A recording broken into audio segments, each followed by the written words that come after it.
혹시 아이에게 나도 모르게 소리치고 난 뒤 곧바로 후회의 그림자가 마음을 무겁게 짓누른 경험이 있으신가요? 내가 왜 그랬을까? 자책하며 잠든 아이의 얼굴을 쓰다듬던 밤이 있으셨나요? 어쩌면 그 모든 힘겨움과 죄책감이 오롯이 당신의 탓만은 아닐지도 모릅니다. 만약 우리가 지난 수만 년간 인류가 이어온 육아의 지혜와는 전혀 다른 불과 100년 남짓된 낯선 방식 속에서 헤매고 있는 것이라면 어떨까요? 이 이야기는 바로 그 질문에서 시작됩니다. 저는 능력 있고 자신감 넘치는 기자였습니다. 세상의 어떤 문제든 파고들어 해결책을 찾아내는 것이 저의 일이었죠. 하지만 제 딸 로지가 태어나면서 제 삶의 모든 방정식은 무너져 내렸습니다.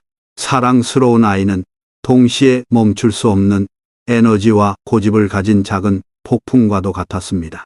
3살이 된 로지는 막무가내로 떼를 쓰는가 하면 화가 나면 제 뺨을 때리고 저를 걷어차기까지 했습니다. 아이와 함께하는 모든 순간이 마치 살얼음판을 걷는 듯 버거워졌습니다. 서점에서 육아 서적을 쌓아두고 읽어봐도 온라인의 수많은 조언을 따라 해봐도 현실은 나아지지 않았습니다. 저는 좋은 엄마가 아니라는 생각에 매일 밤 무너져 내렸습니다. 문제의 실마리는 전혀 예상치 못한 곳에서 발견되었습니다. 출장으로 방문한 멕시코의 한 토착 공동체에서였죠. 그곳에서 제가 목격한 육아 방식은 충격 그 자체였습니다. 오늘날 우리가 당연하게 여기는 핵가족이라는 형태는 인류의 기나긴 역사에서 보면 불과 0.1%도 되지 않는 아주 짧은 기간의 일입니다. 수십만 년 동안 인류는 조부모, 부모, 삼촌, 이모, 그리고 이웃, 사촌들이 함께 아이를 돌보는 대가족 형태로 살아왔습니다.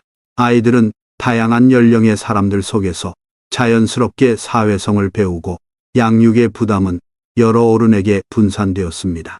하지만 지금 우리는 인류 역사상 최초로 이토록 힘든 육아라는 짐을 오직 엄마와 아빠 혹은 혼자서만 짊어지고 있는 것입니다. 우리는 어쩌면 가장 부자연스러운 환경에서 완벽한 부모가 되려고 애쓰고 있는지도 모릅니다.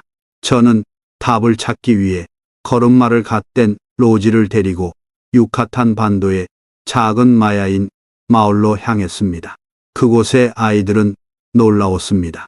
엄마가 시키지 않아도 스스로 빨래를 돕고 저녁 식사 준비를 거들며 정원을 손질했습니다. 얼굴에는 짜증이 아닌 자신이 가족의 일원으로서 중요한 역할을 하고 있다는 자부심이 가득했습니다. 마야의 부모들은 아이에게 이것 좀 해라고 명령하거나 부탁하지 않았습니다. 그들은 어떻게 이런 자발적이고 책임감 있는 아이들을 키워낼 수 있었을까요? 그 첫 번째 비밀은 아이의 돕고 싶은 마음을 존중하는 데 있었습니다. 한 연구에 따르면 생후 20개월 된 아기조차 어른이 무언가를 줍느라 낑낑대는 모습을 보면 방을 가로질러 와서 도우려 한다고 합니다. 아이들은 태어날 때부터 공동체에 기여하고 싶은 강한 욕구를 가지고 태어납니다. 하지만 우리는 어떤가요? 아이가 서툰 솜씨로 돕겠다고 나서면 저리 가서 놀아. 네가 하면 일이 더 많아져. 라며 아이의 손을 밀어내기 일쑤입니다. 이런 거절은 아이에게 2가지 메시지를 줍니다. 첫째, 주변에 관심을 갖지 마라. 둘째, 집안일은 너의 일이 아니다. 마야의 부모들은 정반대였습니다. 아이가 설거지를 돕다가 온 부엌을 물바다로 만들어도 그저 지켜보고 기다려 주었습니다. 아이가 진짜로 공동체에 기여하고 있다는 느낌을 받게 하는 것, 그것이 아이를 유능한 존재로 자라게 하는 첫걸음이었습니다. 마야 부모들의 2번째 지혜는 칭찬을 하지 않는다는 것이었습니다.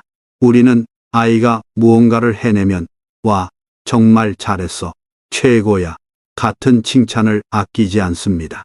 하지만 칭찬에는 은연중에 부모의 평가가 담겨 있습니다.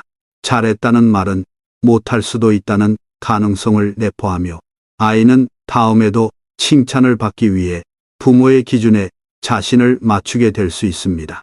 마야의 부모들은 칭찬 대신 인정을 사용했습니다.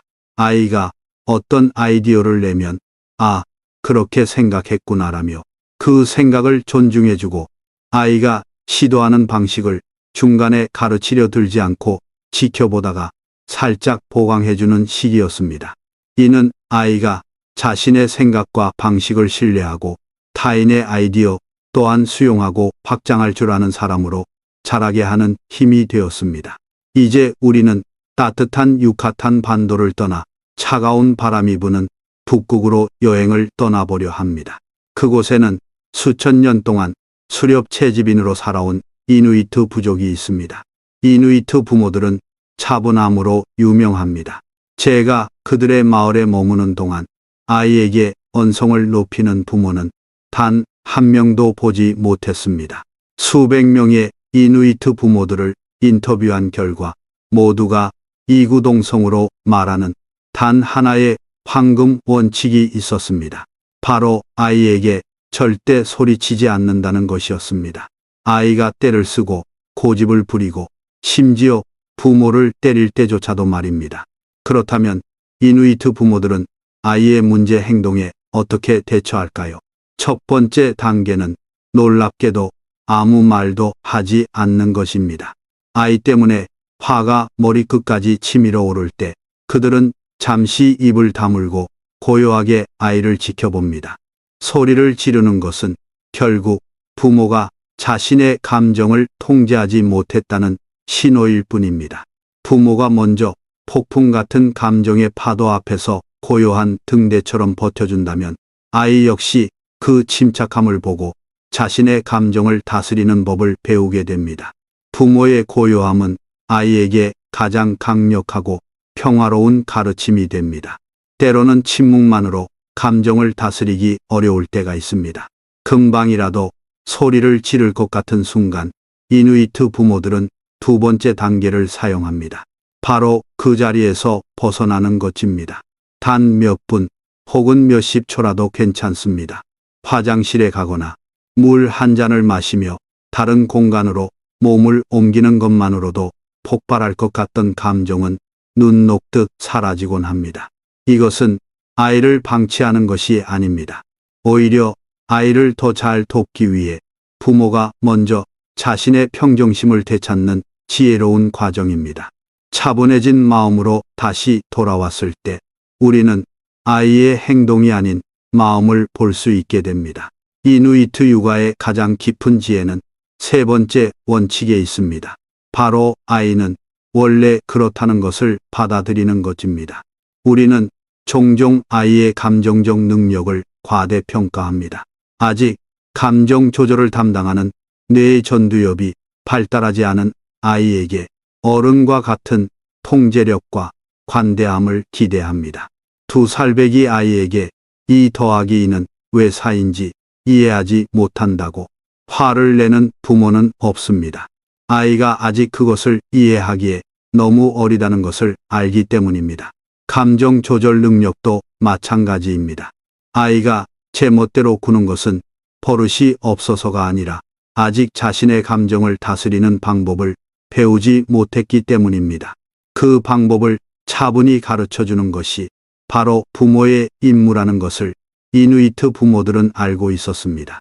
마야와 이누이트 공동체에서의 시간은 저에게 육아란 원래 이런 거구나 하는 깊은 깨달음을 주었습니다. 육아는 아이를 통제하고 바로잡는 과정이 아니었습니다. 아이 내면에 있는 선한 의지와 잠재력을 믿고 스스로 자라날 수 있도록 묵묵히 지지하며 울타리가 되어주는 여정이었습니다. 그것은 부모의 끊임없는 자기 성찰과 감정 조절 훈련이기도 했습니다. 아이를 바꾸려 애쓰기보다 아이를 대하는 나의 태도를 먼저 돌아보는 것, 그것이 모든 변화의 시작이었습니다. 집으로 돌아온 후 저와 로지의 관계에는 놀라운 변화가 찾아왔습니다. 로지가 때를 쓸 때 저는 더 이상 소리치는 대신 잠시 숨을 고르고 로지의 감정을 읽어주려 노력했습니다. 많이 속상했구나. 그 한마디에 아이의 울음은 서서히 잦아들었습니다. 제가 주방에서 무언가를 할 때 로지가 작은 손으로 돕겠다고 다가오면 기꺼이 자리를 내어주었습니다. 비록 시간은 2배로 걸렸지만 우리는 함께 무언가를 해내는 기쁨을 나누었습니다. 집안을 가득 채웠던 긴장감과 소음 대신 잔잔한 미소와 평화가 자리 잡기 시작했습니다. 이 이야기는 완벽한 부모가 되는 비법을 말하는 것이 아닙니다. 다만 우리가 잠시 잊고 있었던 인류의 오랜 지혜가 담긴 또 다른 길이 있다는 것을 보여주고 싶었습니다. 아이에게 소리치지 않는 것은 단순히 부모의 인내심을 시험하는 일이 아닙니다. 그것은 아이를 하나의 인격체로 존중하고 아이의 발달 과정을 신뢰하며 부모 스스로 평온함을 유지하려는 의식적인 노력입니다. 그 고요하고 단단한 노력 속에서 아이는 스스로의 능력을 믿는 자율적인 존재로, 부모는 어떤 상황에서도 흔들리지 않는 지혜로운 존재로 함께 성장하게 될 것입니다. 당신의 가정에도 이 천년의 지혜가 따스한 위로와 평화가 되기를 기원합니다.